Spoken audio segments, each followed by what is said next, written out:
All right. Hello and welcome. I'm John O'Connor. I'm the Director of African Operations at Impact Output. I think I'm probably quite familiar to some of the World Mobile gang, but for those who've joined who don't know me, we're excited today to tell you guys about Immunify Life. So we have the Immunify Life team here today to talk about some of the special partnerships that are going on and to tell you a little bit more about the project. So let's kick off today with founder Guy Newing. Guy, do you want to tell the group a little bit about yourself and a little bit about Immunify Life? Yeah, sure. I'd love to. Thanks very much, John. Thanks for coming along and helping us with the program today. The goal of Immunify Life is to use blockchain technology and the value of medical data to address some of the world's biggest healthcare challenges. So it's a pretty lofty goal. I'm very passionate about this project. I've been in healthcare my whole life, more than 30 years. I've worked in many countries around the world. I've started quite a few successful healthcare businesses of my own. And I visited, lived in and worked in more than 60 countries around the world, including quite a few in Africa. And it was during my travels to Africa that I realized there's this huge gap in terms of health outcomes between where I live in Australia, where life expectancies are 83 at the moment, compared with Africa, where it's much, much lower. Nigeria, for example, there's 200 million people in Nigeria. The life expectancy there, 55 years. And one of the main reasons for that is that they rely on antiquated health management systems. There's probably 1 billion people in Africa that don't have their medical records captured digitally. They either use paper or they don't use any system at all. So when they're in a situation like that, it makes it very hard to manage people's health, to track it. It opens up the system to inefficiencies, to fraud, mismanagement, corruption.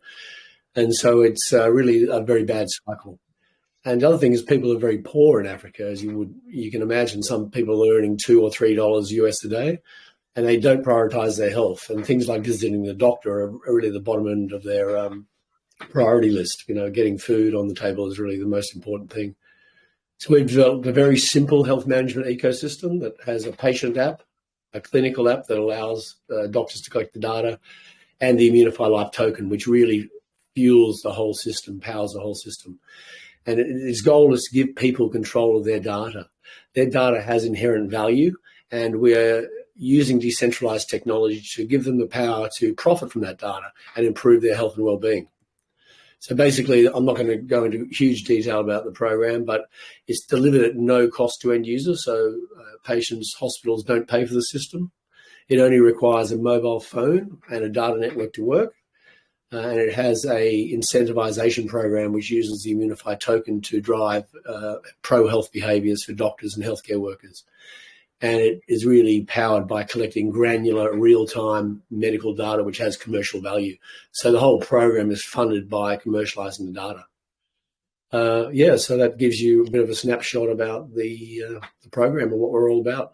Perfect. And I'm sure there'll be questions about tokenomics later. That's always sort of the first one on everyone's list. But yeah, for the moment, we're just going to run through quickly the Immunify Life senior executive team. So can I ask Sam, the CEO of Immunify, can you give us a quick précis? Hello, everybody. My name is Sam Bassi. Thank you again for coming today. My background is software engineering as a beginning, moving through management until I was running financial services companies, including high-frequency trading companies, and most recently hedge funds before I joined. I was fortunate to join Immunify. So I bring to the team experience in startup companies, experience in trading and finance, as well as a solid background in technology. Thank you very much. So let's move on to Daniel, the Chief Operating Officer.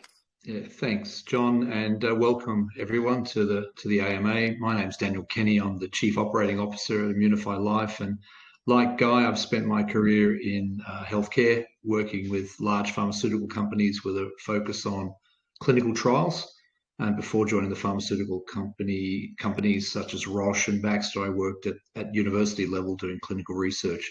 I'm really excited to be with Immunify Life, and I think we can do great things doing clinical research and taking some of these platforms to Africa and actually collecting data to benefit patient outcomes. And on to, well, I was going to say last but not least, but I think we all know how important this role is. Can we invite Diego, the Chief Technology Officer, to tell us a bit about himself? And welcome everybody to this AMA. So my name is Diego Cruces. I'm a software engineer, and I've been involved in blockchain projects for the last 10 years, which is like a lot.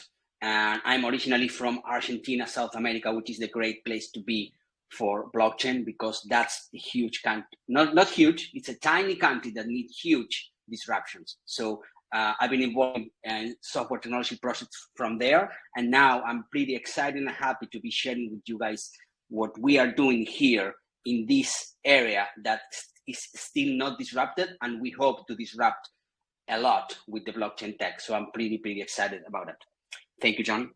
Thank you. Also, from the camera angle, I think you might be the only chief technology officer I know that's actually a giant. So it's very impressive. All right. So now on to the advisors. Umar. Yes, I'll speed this up. Thank you, John. Thanks, team. Thank you, everyone, for joining in tonight. So I'm part of the, I've been part of the founding team with Guy from the very beginning.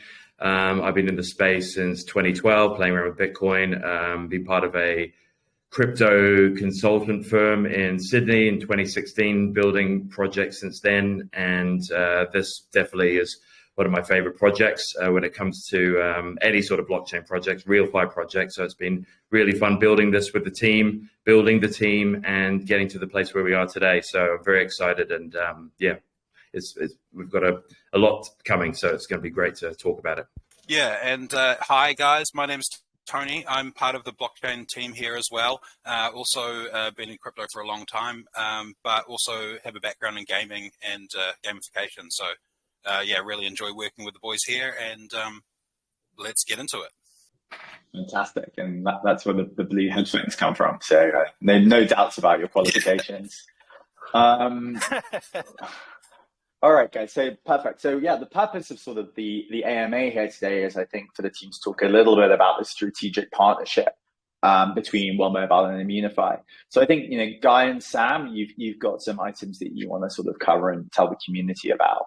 Yeah, maybe I could lead off. We're very excited about the partnership with World Mobile, and from my point of view, the starting point of a good relationship, a good partnership, is all about having a shared purpose and similar values. And World Mobile has got a great set of values, all about connecting the unconnected everywhere, at the same time advocating for economic freedom and dignity. And I think that's a really good fit with what we're trying to do. We're all about giving people control of their medical data, helping to improve their health and well-being.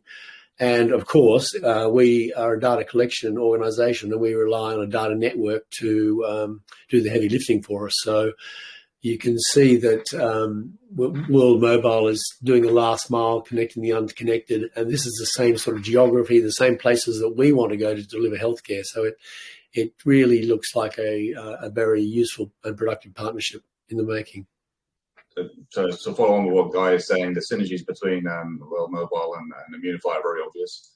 And we can't operate in the field we most need to be without that connectivity, without the ability to store data, the ability to capture data, and the ability for our patients to utilize the technology we're developing. Perfect. So thank you very much. So let's move on then, I think. Do you guys want to, maybe Daniel, talk a little bit more about the stuff that you guys have already kicked off? The activity that's live in Kenya and Zambia, for instance. Yes, we have commercially ready programs in Kenya and Zambia. In Kenya, we're working with EMUS, the Masindi Mululi University of Science and Technology, which is a university in Western Kenya with 17,000 students. And in August 2021, we formed a memorandum of understanding that's moved on into a formal relationship where we're now going to treat 600 patients who are relapsed HIV patients. We're collecting data. Half those patients will be rewarded or incentivized to participate in the program, to give their data. The other half form a control group, and we'll be able to compare the outcomes in these relapsed HIV patients who have defaulted in care over the past 12 months by giving the patients through their phone an app where we can incentivize them, pass on a token that they can convert to fiat, thereby incentivizing them, modifying their behavior. The other program that has just kicked off in Zambia is COVID vaccination program, where we're working with doctors at 3 government clinics. So a couple of things to highlight with both programs is the level of cooperation and collaboration we have on the ground. These are commercially ready programs, even though they are in essence for us pilots of our program. They are in essence studies for us to publish to build awareness in the broader medical community. But if we were to be tasked by an NGO or a government today to run such programs, we could easily do so. So, the first message to our colleagues at World Mobile is that we're commercially ready in these areas, and but at the moment we can call them studies. So there we are, just a quick snapshot, and I'm sure there may be some other questions we can answer later. All right, so now we get on to the meaty stuff, and I think let's start with tokenomics. So for any crypto project, the sort of fundamentals are what's the token utility and what's the sort of structure of your tokenomics. So I think, Tony and Omar, you guys are signed up to talk about this. Yes, right. So the Immunify token has 2 staking utilities and 1 transactional utility. So effectively, the whole system is designed around data. So when someone comes in, they have their self-sovereign control of their own data, but also they have de-identified data. And that's the data that is monetized through this unique staking mechanism. So effectively, you have data samplers who are paying for an anonymous license, and they stake proportional to the amount of users that they're effectively sampling.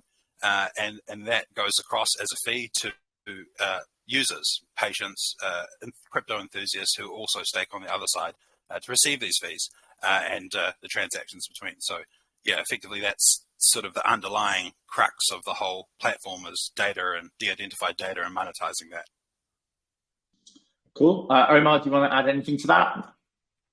No, not really. That's pretty much covered the whole thing. We've got the dynamic staking model, but essentially there's a 5% of the supply that is which is allocated to like the staking rewards, which is allowing the model to pay the returns, transitioning over to full fees from the data samplers, etc., like that. So there's a bit of that. Some of the other utilities, it's got, as Tony said, there's fees for the access to the medical data. There's also a payment settlement layer, and there's also the dynamic staking model when upon registry of the self-sovereign identity, etc. So it's quite dynamic and quite unique. Great. So we got another question from the chat, which was, are you guys going to be using Cardano's digital identity solution called Prism? Guys, are you going to be using Prism? That's for you, Sam. Yeah, I got this one. Yeah, absolutely. It's one of the most important factors in anything like this, especially when you're dealing with data such as healthcare data, which is arguably the most valuable data we all have, as unfortunately we're finding out now from recent news in Australia. So we identifying the data and keying people into that data is critical from a commercial perspective.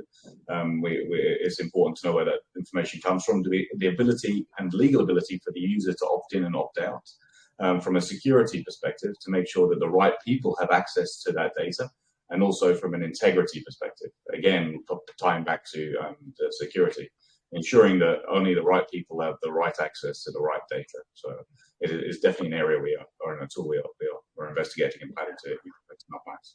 Yeah, just to give a little bit of context here, actually, a company that won't be named came to me here in Kenya a few months ago, and they said, "Hey, John, we've built this amazing healthcare solution. It's like enables patients to have their health records, and it enables clinical facilities to manage this process easier. And actually, we built up this database of 500,000 people's medical records. Isn't that great? How can we go and monetize this?" And I think for me, my sort of face just dropped. Like, oh my god, you guys are holding all of this like unencrypted in like AWS servers in the US. And like with everyone in the company being able to access it. So, from their perspective, they were thinking, I would say, in like a very sort of 15-year-old model of like, I just aggregate data, and the more of it I have, the more value I'm capturing and the more money I'm going to make. And, you know, from my perspective, I'm like, you've created a huge honeypot. You're in violation of like loads of data privacy laws. And I think that actually your customers would be horrified to know what you're doing with their data. So, you know, I think that, you know, the sort of trend and track of starting to shift towards self-sovereign identity, particularly within a world of GDPR laws becoming more prevalent. Kenya's enacting its own GDPR law now, which is pretty much the same as the one we have across Europe. So even if people aren't thinking along these lines yet, they're going to be forced to pretty quickly. So yeah, just shilling a Tala Prism there. And it's a great product. All right. Moving on. So we got another question, which is, is the system planned to run on a sidechain or on Cardano layer 1? So yeah, what are your thoughts on this? Federated, permissions, what's the structure? And I think this one's for our wonderful CTO, Diego. The system is going to be run on Cardano. So, and just a side note, instead of a side chain, a side note on why we chose Cardano. I mean, we did a lot of research, a lot of technical research on what is the best technology out there. We need to see where the puck is going to go, not where it is right now. So we need to align our vision for the future at the technical level. And so hence we chose Cardano, not just because it aligns with our business. I mean, from a business perspective, from our philosophical kind of vision, it pretty aligns pretty closely, but at the technical level, the Cardano blockchain contains all the requirements that we really need. So it's fast, it's truly decentralized, and also of course it's secure. And as it was mentioned before, the SSI, the self-sovereign identity feature, is something that we will be heavily relying on, because that's a key part of that. It's not only for my data, for me to own my data, but it's also for me to know that that everyone knows I am myself, who I am. And that's something that it's SSI Atala Prism is in the best position for us to leverage the wonderful work they're doing there. So, long answer short, Cardano is the main chain that we're going to use. Right. And just to sort of get on specifics, do you guys have views of whether you're going to, whether, there will be a sidechain at all, or not required for your use case? Not required. Okay. More questions for you, Diego. You've got a hard job. So people also want to know whether it's going to have to be permissioned. So yeah, are you guys going to run federated nodes? How does the actual mechanics of the health data network how are you running it? It's going to be on Cardano. So it's, we are leveraging all the decentralization features from Cardano. And now the most important part, how we're going to store the data, because that's the key aspect. We could have on Cardano on chain, we will have the pointers to each data part, but that data will be stored in another layer of decentralization, which is IPFS, interplanetary file system, which I guess all of the guys here know what that is. But if not, it's just like a peer-to-peer network in which you store small a hash with small portions of data in a complete decentralized system. So it's it's completely decentralized. And how we're going to secure that is via some encryption keys that only the data owner will hold. So that's our focus for the decentralization, for the data decentralization, and maybe in order to achieve that vision, we could be require via some regulatory frameworks or some legal requirements from the health organizations that we will be working with, or the governments, to store their citizens' data in their own geographic boundaries. If that is the case, we also have a solution for that, we're going to use a centralized system, but the actual access to the system won't be able to be done by the centralized actor who decides to hold or to be the guardian of the data. So even though we have all the data in one AWS bucket, so to speak, even if we go there because of some regulatory pressure, well, not pressure, some regulatory adherence that we need to align with, all the data will be completely secure, and each participant, each user will be the absolute master of their own data. Nobody else will be able to get there because nobody else will have the keys. Your keys, your data, period. Back to you, John. Thank you. All right, so let's go back to tokens because everyone wants to talk about tokens. So maybe back to you, Guy. So someone's got a question here of basically why should people purchase the token? What are the benefits going to be to them? It's a thorny one. So yeah, for you, Guy. Well, I think obviously one of the things that stands out about our project, I think, is the fact that we are very serious about making a difference and addressing some of the serious health issues in the world. And HIV, believe it or not, has killed more people in the last 10 years than COVID. It's still a massive issue. And so by supporting this project, you're going to be supporting a project that is going to be saving lives. Also, I would say that the token utility, we've put a lot of thought into the token utility, and there's only 300 million tokens being minted, and you think there's 1 billion people in Africa that don't yet have medical records, and you think of all the people that will be in the system, and governments will be needing to hold a balance of tokens and NGOs to access the data and also to drive behavior change. So there's a very strong formula there to drive token utility. The other thing is we're a real world project. We're actually we've got legs on the ground now. We're doing work already. Already busily conducting studies, proving the work, and as an entry point to wider adoption. So I think there's some good reasons why we're a very solid project, and we're making a difference, and and strong tokenomics. Yeah, I might actually just step in there as well. We've got this unique element called the proof of business, where essentially whenever some funds come in, when someone wants to do a rollout in a country, etc., a portion up to 50% sliding scale of the funds that come in are actually going to be used to purchase tokens for that study, etc., and that's going to be put on into the project's wallet. So essentially, we're going to have this. It's not really a buyback model, but essentially it's a strength of business. So wherever we go, whenever we partner with new projects, countries, etc., when we get some revenue coming through, we're also going to be doing a bit of buying of the token up to 50%. There's going to be a sliding scale over the course of X amount of years.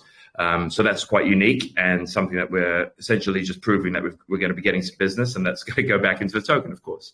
We've also got a unique impact pool. So we love Cardano. And we are very, we're building everything on Cardano as our layer one, and then we are going to be a sidechain on it as well. But what we're going to be doing is we also want to have impact on other chains. Health it's not only on one chain. So what we've done here is what we've built is EVM compatible impact pools. So, and also on Cardano as well. So essentially what these are booster pools, where essentially we have users, they stake their token for a period of time. Those periods are yet to be determined, and there's maturity periods, etc. They're going to have a bit of yield. A portion of that yield is actually going to go to an incentive, an impact. So right now, what we're doing is World Mobile is going to have their own pool, and essentially World Mobile users, Immunify users, whoever they want, they essentially can stake their tokens in that pool, and a portion of that yield is going to go to an infrastructure build with World Mobile, etc. So that's going to be on Cardano, but we are also doing this on EVM chains, as we said. So AVAX, Polygon, Telos, etc. So it's a unique way that we want to sort of spread the love and have impact in other areas as well. And of course, we can do a collaboration with any chain, and then essentially they could send that yield to a good cause. Fantastic. Thank you very much. So before we go on to some other questions, including a special offer, I thought that maybe it would be useful for the group for us to maybe back up a step. So one of the things I see a lot with crypto projects is that everyone likes to talk about the decentralization and the token. But one of the cool things about RealFi projects is that they're actually offering a product that people will want to use anyway. So I thought that maybe for the group, it would be good for us to talk about the actual solution. So why are these management platforms like so needed? From a health service center, healthcare provider perspective, why do they want to use this software? And, what's available currently? Like, what are they doing at the moment? So yeah, what's sort of that demand side drive for people to use the Immunify solution? And that's probably a question for Guy or Sam, I think. Yep, I can have a crack at it, and Sam, please chip in. Why do they need a system like this? Well, I think I mentioned early on that I did the numbers, and there's about 1 billion people in Africa that don't have at the moment any electronic health management system. They're either using paper or no system. So imagine if you're a government and you spend 5% of your GDP on health, and you do not have any real accurate data to understand where your investment is going and what the health outcomes are that are linked to that investment. Same with the Global Fund, for example, which is a big NGO that donates $4 billion US a year to emerging economies to treat HIV, malaria, and TB, $4 billion. And they want to know where that money goes. They want to know how many people are treated. They want to know what happens to them and how many lives they're saving. And if you're using paper-based systems, you really are opening yourself up to a whole world of pain in terms of, inefficiencies, corruption, mismanagement. So that's one thing. The other bit is that, as I mentioned, patients who are very, very are financially very poor, and they need to spend their time, working or looking for food, taking care of their kids, don't have time or incentives to go to the doctor. So our system can also motivate them and reward them for taking care of their own health. So it's a way of priming the system to give people an incentive and giving them a way of earning money. If they stake the tokens that they earn, then they can be generating a greater return. And as their data gets shared, they get a return from that as well. So you're really empowering people and making a difference to their health and well-being. And it's not costing them anything either. It's not costing hospitals, not costing governments. Not costing doctors or hospitals any money. So it's all positive, really. Yeah, I'm just going to add to that very briefly. Everything Guy said is absolutely correct. And one of the big factors here that we touched on earlier as well, there's 40 billion people in Africa without medical healthcare records. We estimate the value of that to be in excess of $40 billion. So it's not just the fact that there's a lot of people in dire need. What we're using is the value in their data to be able to support a sustainable, profitable business like ourselves, at the same time incentivize those people to go forward and place and seek treatment so we can capture more data. So we're using, like my partner used to work for a profits for purpose. We're profits from purpose organization. So we want to be sustainable and we want to capture that value. Right. And yeah, going back to the example of that company I was speaking to earlier, launching with some software management tools, even with a paid service, managed to onboard 500,000 customers almost immediately. I think it was within 3 months, because the other option is zero. The other option is paper scripts, which isn't really much of an option.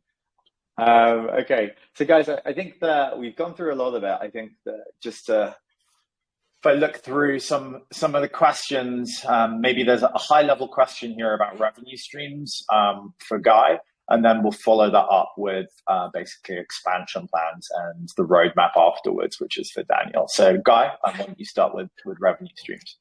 Yes, one of my favorite topics. There's multiple revenue streams, and the good thing is that we can start generating funds next year. One of the most common ones will be the big organizations like governments, NGOs, and pharmaceutical companies. When they want to sample the data, then they will be having to pay for the right by holding a balance of tokens to sample that data. When we run vaccination programs, when we supply the software so that doctors and nurses can track when patients are due in and they can produce vaccination certificates, we'll be charging them per fee for every vaccination that a person is vaccinated. So that will add up very quickly if you've got, say, 20 million or 100 million people in your country that are getting vaccinated.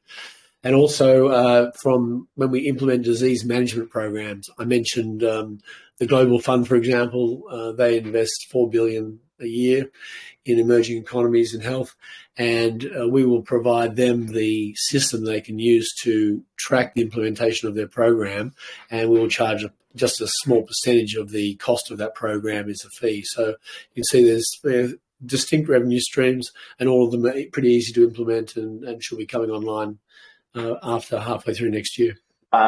Guys, maybe one of you guys wants to answer this. So you do your sale, you guys are already building the technology, you're already running trials in countries like Kenya. Do you guys have any sort of targets in terms of adoption? Number of clinics, for instance, signed up, estimated number of users. What's sort of your roadmap from a business and customer acquisition side? Oh, sorry, we're all jumping in here. So, effectively, the tokenomics are designed with adoption rewards. So that's where we have 20% of the supply, which is actually set aside for adoption, and 50% of those rewards are used at around 3 million users. So that's effectively half the adoption rewards at 3 million is what it's currently tuned to at a tokenomics level. Yeah, from the business side, we're running with 10 clinics at the moment in Kenya. And we also have 3 government clinics in Zambia. We are launching imminently in the next few days. And our strategic plan is to grow through Africa and drive and build our technology, build adoption through Africa, through Southeast Asia. And then the adoption into the developed world will come from our successes in those regions will drive adoption across, I think somebody asked me earlier on about our plans for Australia and US. And to give you an idea of the numbers that we're talking about in terms of patients, in the 5-year forecast, first year we're fairly modest, 500,000 patients, and then it gradually builds up over time. So year 5, we're forecasting 16 million patients. And that will generate us a significant amount of revenue, but you could argue these are very conservative forecasts, because you think of the total unserved population there, it could be an order of magnitude higher than that. Yeah, just to add, and it was just interesting to have John's perspective. So in 5 years, 16 million patients worth of data in our pool, covering multiple therapeutic areas. It would be of tremendous interest to policymakers, to governments, to NGOs, to pharma industry. So it has a lot of tremendous value, and I think those numbers are conservative, but we're realistic, because it takes time to set up programs. It takes time to get government approval. We can't go into another country without regulatory approval. We do it by the book, but we can move fast. So if people are doing it quickly, yeah. Well, one of the nice things about this particular industry is that a fair amount of aggregation has actually already happened. With DFIs and with all of the programs that run, you have identifiable sort of cooperative groups, right, of clinics who you can access. So this isn't, wander down into the village and, go and find someone to speak to, right? It's a bit more aggregated than that. And as you guys say, sort of the total addressable market is obviously really, really, really large. So yeah, makes sense to me. I'll be calling you guys up in a couple of years if you haven't hit 16. It was easy, right? All right, guys. I think that's it from the group. So yeah, I think thank you very much, everyone who participated. There'll be a video posted towards the AMA group, and yeah, thank you very much, Immunify team, for sort of giving this access to the World Mobile community and telling them a bit more about your project. Any closing words, guys? Yes, looking like they want to talk. Well, thank you very much, John, for taking the time to host us. We appreciate your support, and we're really looking forward to getting the work done and start saving some lives and start selling some tokens. And if you're interested in investing, please start following us, collect, do the right thing, join the treasury, and join us on the ride. All right. Thank you very much, everyone. And yeah, thanks for participating and take care. Cheers. Thank you. Thank you, guys. Thank you, John.